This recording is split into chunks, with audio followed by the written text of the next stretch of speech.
Bon réveil, vous écoutez la matinale d'Europe 1 avec François Geffrier à 7h17.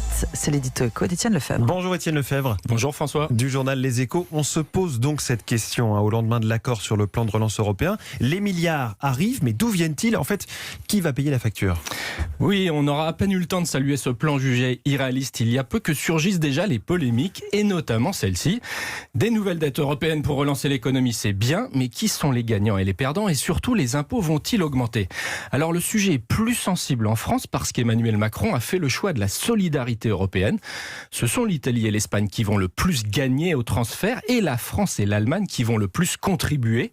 D'autant que les pays du Nord, les fameux frugaux, ont obtenu la hausse de leurs rabais sur leur contribution au budget européen, alors que ces rabais liés historiquement à une exigence du Royaume-Uni devaient disparaître avec le Brexit. Donc oui, la France va payer davantage à ce titre, plusieurs centaines de millions d'euros chaque année, mais c'est un mal jugé nécessaire pour faire accepter l'accord, et si la reprise est plus rapide en Europe, tout le monde sera gagnant. Oui, les rabais, c'était le fameux « I want my money back » de Margaret Thatcher.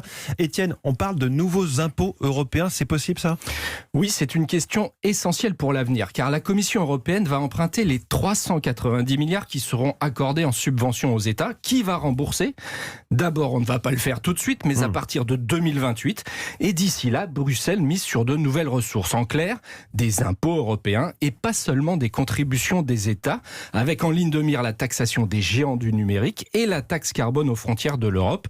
Alors jusque-là, tous ces projets fiscaux se sont heurtés à un mur, la règle de l'unanimité, mais la donne pourrait changer avec cette nouvelle dette européenne. Aucun État, y compris la France, ne souhaitant voir sa contribution augmenter. Alors attendez, ces nouvelles taxes, c'est pas forcément réjouissant. Écoutez, Thierry Breton, le commissaire au marché européen, assure que ce ne sont pas les Européens qui vont payer, puisque ce seront des taxes aux frontières.